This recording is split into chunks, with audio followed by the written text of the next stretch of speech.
Le Seigneur soit avec vous.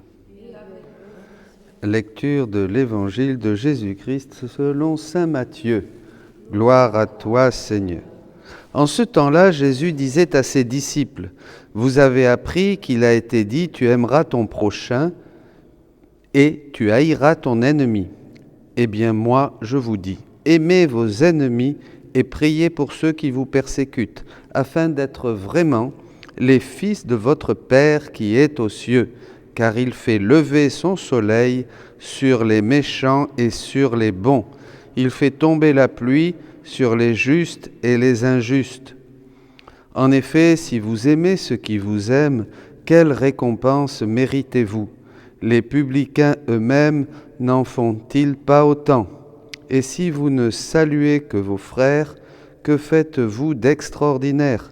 Les païens eux-mêmes n'en font-ils pas autant? Vous donc, vous serez parfaits comme votre Père céleste est parfait. Acclamons la parole de Dieu.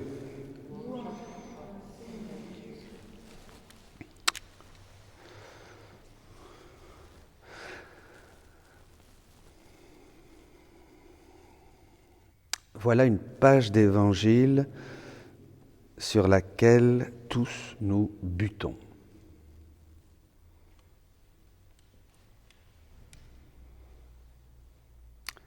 En effet, comment aimer nos ennemis et ceux qui nous persécutent? Si la moindre remarque, la moindre contradiction de la part d'un proche, d'un frère, de quelqu'un qui vit de loin ou de près autour de nous, nous donne une réaction épidermique qui fait naître en chacun tout un cortège, une litanie de réactions en chaîne et de jugements et de tout ce qu'on veut. Alors c'est vrai que la tradition orientale, d'ailleurs, dit que le signe de la sainteté, c'est l'amour des ennemis.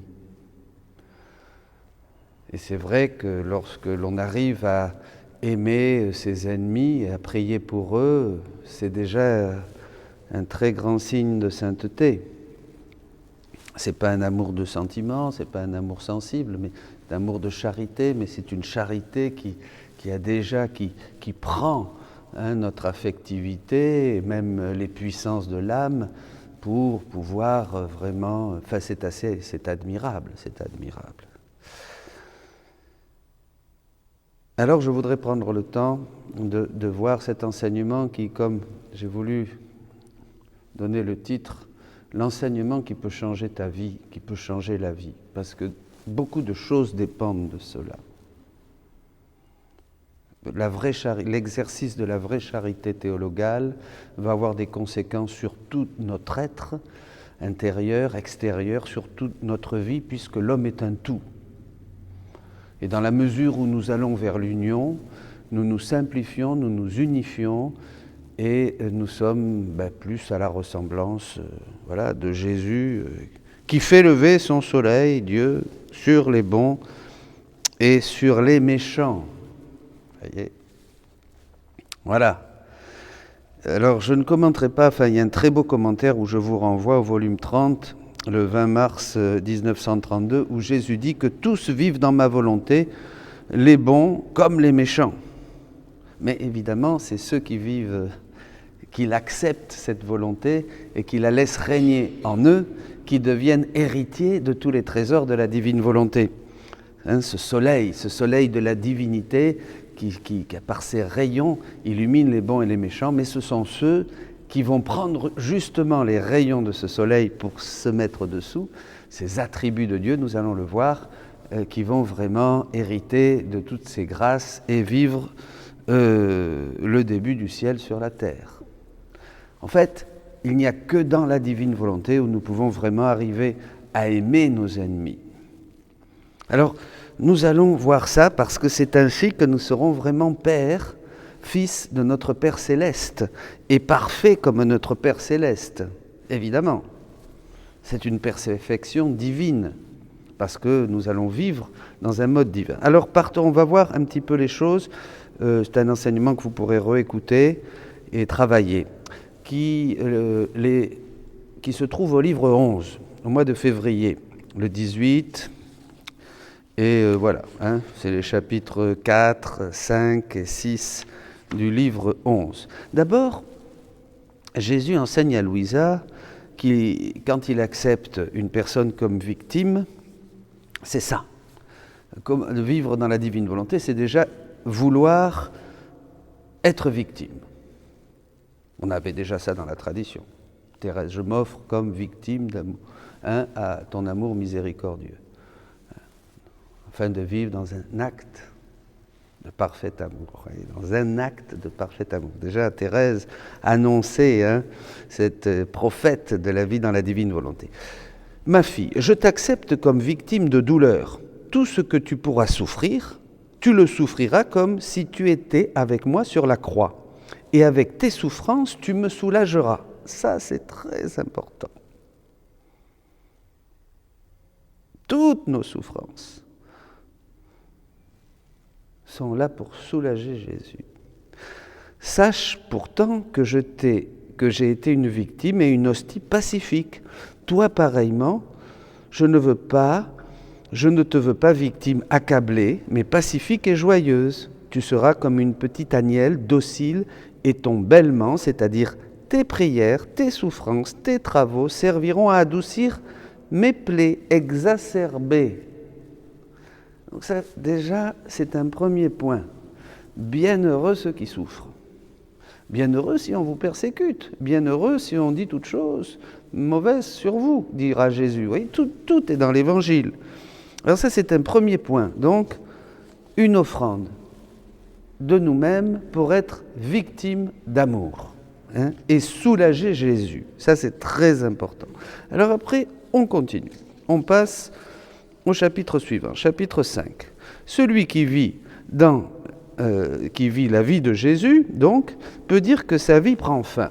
Ça, c'est très important, parce que la vie dans la divine volonté est un échange de vie.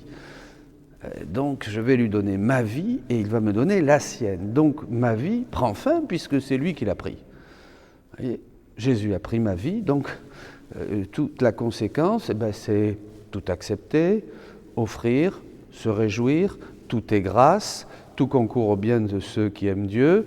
Voilà, je cherche, mon trésor est dans le ciel, je cherche d'abord le royaume de Dieu, le reste vient par conséquence. Voilà. En fait, on n'a plus de problème. Aujourd'hui, je suis en bonne santé, demain, je suis malade, on n'a plus de problème. Aujourd'hui, je suis aimé, demain, je suis blâmé, on n'a plus de problème. Oui, c'est ça. Il faut arriver à ça. Aujourd'hui, on dit on m'encourage dans quelque chose, demain, on me décourage. Bon, voilà, c'est comme ça. Alors, pourquoi ? On va aller plus loin. C'est magnifique, c'est magnifique. Ma fille, tout ce que tu fais pour moi, même un soupir, entre en moi comme gage de ton amour pour moi. Et moi, en échange, je te donne à toi mes gages d'amour, si bien que l'âme peut dire « Je vis des gages que me donne mon bien-aimé ». Ensuite, il ajouta « Ma fille, puisque tu vis de ma vie, on peut dire que ta vie est finie. Tu ne vis plus. D'où, puisque tu ne vis plus toi, mais moi en toi, tout ce qu'ils te font, plaisir, déplaisir, les autres, je le reçois comme fait à moi personnellement. Et cela, tu peux le comprendre par ce fait de ce qu'ils te font, plaisir ou déplaisir, tu ne ressens rien. Cela signifie que ce doit être un autre qui doit sentir ce plaisir ou ce déplaisir. Et qui d'autre peut le ressentir si ce n'est moi qui vis en toi et qui t'aime tellement, tellement. C'est merveilleux. Les ennemis, finalement, mais sont mes meilleurs amis. Parce que, à moi, parce qu'ils vont me permettre de réparer Jésus, puisque c'est lui qui va souffrir. On vous fait du mal, on te fait du mal. Au lieu de réagir, on va voir après dans la troisième partie, comment faire. eh bien, c'est à Jésus qu'ils font souffrir. Donc tout de suite, si on me fait du mal, je vais réparer Jésus. Je vais dire, Jésus, je viens te consoler. Je te demande pardon pour eux. Je viens te donner un baiser sur cette contradiction. Vous voyez, je me tourne vers Jésus. Il le dit là. Ce qu'ils te font plaisir ou déplaisir, tu ne ressens rien. Pourquoi ? Parce que je le reçois comme fait à moi personnellement. Je t'insulte, j'insulte Jésus. Donc qu'est-ce que tu vas faire ? Qu'est-ce que tu vas faire ? Tu vas tout de suite consoler Jésus. Tu vas réparer Jésus. On va pas tout de suite commencer à dire « Ah ben là, il m'a insulté, alors, oh, ça c'est pas possible, alors ça y est. » Et puis partir dans une espèce de réaction en chaîne. Maintenant, on l'a fait, on le fait, moi le premier, hein. Mais on se rend compte combien c'est ridicule. Déjà, quand on commence à comprendre qu'on est stupidement ridicule, vous voyez, en réagissant, parce que ça n'a, comment dirais-je, ça n'a aucun fondement en Dieu. C'est la bestialité, c'est notre animalité sans la grâce qui réagit. Alors bon, évidemment, heureusement que les saints viennent au secours de notre faiblesse. Hein, je ne fais pas le bien que je veux, mais le mal que je ne veux pas, et que ça nous aide, ça devient nos réactions ridiculement stupides, hein, et bestiales, et méchantes, et vengeresses, et tout ce qu'on veut. Bon, eh ben, c'est la matière première qui nous permet de nous humilier aux pieds du Seigneur. Mais bon, on ne va pas en rester là, voyez. Et puis, je crois qu'il y a une grâce toute particulière que Dieu veut nous donner dans la divine volonté pour essayer de sortir de cette ornière et arriver à aimer comme Dieu aime. Alors, on passe au chapitre 6, qui va nous donner un petit peu la réponse à tout ça. Déjà, nous voulons tous être victimes et nous demandons au Seigneur cette grâce de tout accepter, déjà que ça soit dans notre intention à partir de maintenant jusqu'au dernier jour de notre vie, que ça soit contradiction, moquerie, injure, jugement, sans nous justifier, acceptons tout en demandant au Seigneur sa lumière pour nous demander pardon pour n'importe quelle petite chose qui peut devenir de nous, et après réparer Jésus qui souffre en nous. C'est sur Jésus qu'il faut avoir les yeux fixés. Le 24 février 1912, l'âme qui fait ma volonté perd son tempérament et acquiert le tempérament de Jésus. Ah, ça c'est intéressant. Juste avant, on avait lu, c'est moi qui vis en toi, qui ressens ça. Si quelqu'un m'offense, ce n'est pas moi qui l'offense, donc c'est Jésus qui vit en moi. Le mal que me font les autres, c'est à Jésus qu'on le fait. On ne m'offense pas moi, mais lui. Rappelons-nous ces paroles de Jésus à saint Paul, « Je suis ce Jésus que tu persécutes. » Est-ce qui doit naître en moi ? Et ce qui doit naître en moi, ce n'est plus l'agressivité, la vengeance, mais une grande soif de réparer Jésus. Je résume. Tout ce que me font les autres devient donc un trésor. Il faudrait dire, il t'offense, Seigneur, je veux te consoler, te bénir. Il ne t'aime pas, moi je veux t'aimer. Quand on m'offense, voilà.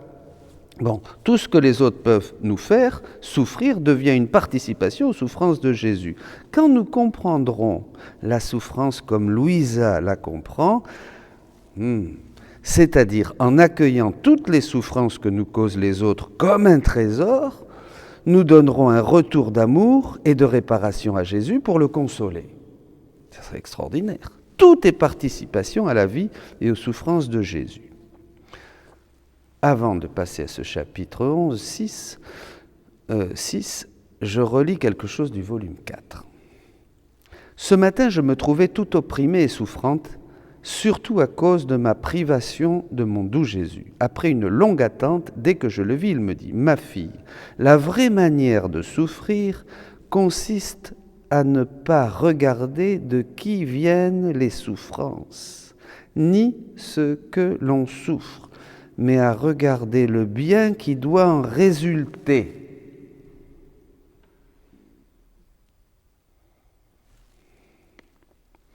Cela était ma façon de souffrir. Quand Jésus prenait un coup, un crachat, une moquerie, vous croyez qu'il était là, le Romain qui est en train de le gifler, par exemple, devant Hérode, vous croyez qu'il dit « Attends, toi, tu vas voir, tu ne perds rien pour attendre. Tu vas voir ce que tu vas prendre après, quand je serai ressuscité. Tu vas voir. » Vous croyez que Jésus résiste? Mais non, pas du tout. Au contraire, il voyait le bien. Il voyait le bien de cette souffrance qui lui permettait d'accueillir tous ceux qui le gifleraient, tous ceux qui l'ont giflé, tous ceux qui le giflaient, tous ceux qui le gifleront. Et il faisait réparation pour toutes les insultes qu'il vivait dans sa chair à ce moment de sa vie, mais aussi dans le tabernacle. Chaque fois que Jésus, voyez, on peut faire une ronde, reçoit une gifle, parce qu'on le reçoit sans amour, sans foi, d'une manière distraite. C'est bien plus douloureux. Il réparait. Cela était ma façon de souffrir. Je ne me suis arrêté ni au bourreau, ni aux souffrances, mais au bien que j'avais l'intention de faire par le moyen de ces souffrances. Voilà, le salut de toutes les âmes. Pour le bien de ceux-là même qui me faisaient souffrir, et en admirant le bien qui devait en résulter pour les hommes. En admirant le bien qui devait en résulter pour les hommes. J'ai méprisé tout le reste, c'est avec intrépidité que j'ai suivi le cours de mes souffrances. Ma fille, cette manière de faire est la façon la plus facile et la plus profitable de souffrir. Non seulement pour souffrir avec patience, mais pour souffrir avec une âme courageuse et invincible. Volume 4, 19 mars 1901. La façon la plus facile. Parce que quand on a pris l'intention de vivre les choses dans la divine volonté, qu'on les comprend, la grâce, la force de la divine volonté régnant en nous vient prendre possession de notre être intérieur. Et l'homme intérieur se renouvelle de jour en jour. C'est beaucoup plus difficile comme un enseignement. Je me souviens, la radicalité, le chemin de la facilité. Bien sûr. C'est beaucoup plus facile, c'est beaucoup plus douloureux d'être marché à cloche-pied comme Israël, disait le prophète Élie. Et puis voilà, un peu de bon Dieu, un peu du monde, un peu de réaction. C'est beaucoup plus difficile le chemin aussi de l'exercice des vertus. Rappelez-vous les 2 escaliers que Jésus a montrés à Louisa. Beaucoup mieux de dire, ben voilà, je prends ta vie et je souffre. Je souffre comme tu souffres. C'est toi qui souffres en moi. Et ça, c'est une source de grâce pour tous les hommes. Beaucoup plus facile, mes amis. Demandons cette grâce au Seigneur, d'aimer la souffrance. Beaucoup plus facile que de l'aimer, que de la rejeter. Beaucoup plus difficile de rejeter la souffrance et de l'éviter. Mon Dieu, combien on peut multiplier nos souffrances en évitant la souffrance, en voulant l'éviter. Alors, ayant vu plusieurs âmes autour de moi, autour de Jésus particulièrement une âme sensible, alors ça Jésus explique, mais je vais aller à l'autre passage. Celui qui vit dans ma volonté, toujours dans le même chapitre, perd son tempérament et acquiert le mien. C'est la clé. Ainsi, dans l'âme qui fait ma volonté, se perçoit un tempérament agréable, attrayant, pénétrant, digne et simple à la fois, d'une simplicité enfantine. En somme, elle me ressemble en tout. Plus encore, elle tient en son pouvoir son tempérament, comme elle le veut et comme il le faut.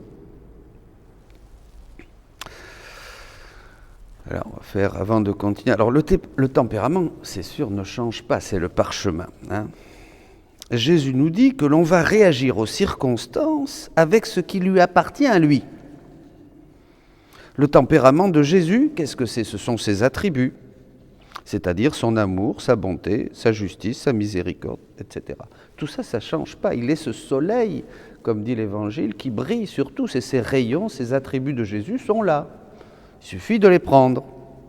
Comme un soleil, il resplendit de 1000 rayons.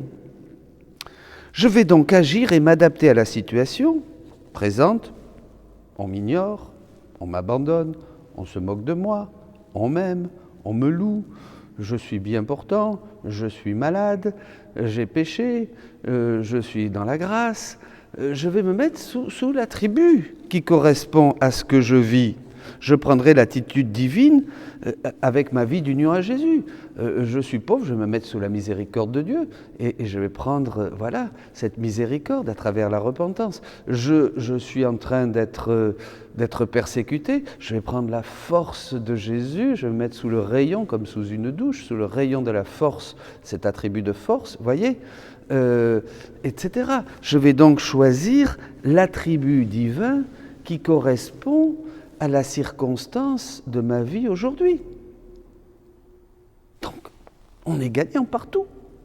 C'est ça la vraie vie spirituelle. Nous, on fait le contraire. Et combien de fois on a fait le contraire ? Je souffre ça, Seigneur, libère-moi de cette souffrance. Seigneur, libère-moi de la tentation. Mais non, justement, c'est lui qui nous envoie la tentation pour nous remettre sur le chemin, pour se servir de ça. Je suis faible, libère-moi de la faiblesse, rends-moi fort. Mais non, parce que ma force se déploie dans ta faiblesse. Et quand tu es faible, justement, je peux œuvrer en toi avec ma divine volonté. Ah bon, etc. Enlève-moi, éloigne de moi mes ennemis, Seigneur, mes persécuteurs, pour que je sois libre, que je sois dans la paix, que tout le monde m'aime, que je n'ai plus d'ennemis sur cette terre. Mais non, justement, je t'envoie des ennemis pour que tu puisses être comme moi durant ma passion. Voyez ? Et tout est comme ça, c'est extraordinaire. Par exemple, dans l'adversité, je répondrai pas au mal par le mal, mais en prenant le tempérament de Jésus, en fusionnant dans la divine volonté, je me mettrai sous le rayon de l'amour. Voilà, de l'amour des ennemis. Je suis persécuté, les gens me détestent, je me mets sous le rayon de l'amour des ennemis, je prends le tempérament de Jésus. Ainsi, nous nous libérons de l'esclavage de nos réactions. C'est ça, le vrai esclavage. Ce qui nous déprime complètement, ce sont nos réactions. Pour vivre dans la joie et la liberté des enfants de Dieu. Rien ne peut plus désormais nous enchaîner, nous limiter, nous empêcher de vivre en Dieu. Peu à peu, on ne souffre plus les changements, on n'a plus d'attache mauvaise aux personnes, on vit comme Dieu en prenant de ses attributs. Voilà. Ça, mes amis, c'est le livre 11. Et je termine. Comme elle vit cette âme dans ma volonté, elle prend part à ma puissance, dont elle a les choses et elle-même à sa disposition. Donc, elle a les choses et elle-même à sa disposition. Par conséquent, selon les circonstances et les personnes avec qui elle traite, elle prend mon tempérament et l'exerce. L'exerce.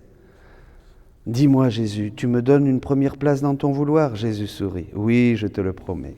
Et je termine avec ça, c'est très beau, mais quel enseignement, mes amis. C'est vraiment ça c'est le livre 11, le livre du changement, où après tous les premiers volumes sur la sainteté humaine, là Jésus nous fait entrer dans ces lumières du livre 11 et qui vont se prolonger jusqu'au 36, vous voyez, de ces trésors de la vie dans la divine volonté. C'est la sainteté divine qui commence à partir de ce volume. Oui, je te le promets, je ne te ferai jamais sortir de ma volonté, et tu prendras et feras ce que tu veux. Jésus, moi je veux être petite, pauvre. Thérèse disait, le pauvre, il faut aller bien loin pour le trouver. Voyez, pauvre de tes propres choses, je ne veux rien. Il vaut mieux que tu les gardes toi-même. C'est toi seul que je veux. Et quand j'en aurai besoin, tu me donneras ces choses. N'est-il pas vrai, ô Jésus ? Et Jésus qui dit, bravo, bravo ma fille, écoutez ça. Finalement, j'en ai trouvé une qui ne veut rien. Tous veulent quelque chose de moi, mais pas le tout, c'est-à-dire moi seul. Par contre, toi, en ne voulant rien, tu as voulu tout. C'est là que se tient toute la finesse et l'astuce de l'amour vrai. Et Jésus sourit et disparut. Extraordinaire. Il applaudit le Seigneur parce qu'elle ne veut rien, elle ne cherche pas une vertu, une attitude, une réussite, quelque chose, rien. Alors là, je ne veux que toi, que Jésus, vous comprenez? Que Jésus, c'est tout. Et donc, ça nous établit dans une pauvreté et un abandon de chaque instant où je n'ai rien en moi, et je n'ai que Jésus saisi par la foi. Saisi par la foi, dans l'obscurité de la foi, dans la nudité de la foi, dans la pauvreté de la foi. C'est ça, c'est un exercice de la foi. C'est comme nous le verrons, l'abandon à la divine volonté n'est pas un effort, mais c'est un acte de foi, c'est tout. C'est tout. Bravo, bravo, eh bien, que Jésus puisse nous dire, et il nous le dit à chacun, bravo, bravo, bravo. Si vous avez compris ça, votre vie va changer. Vous avez trouvé le grand trésor caché. Soyez bénis et bonne journée.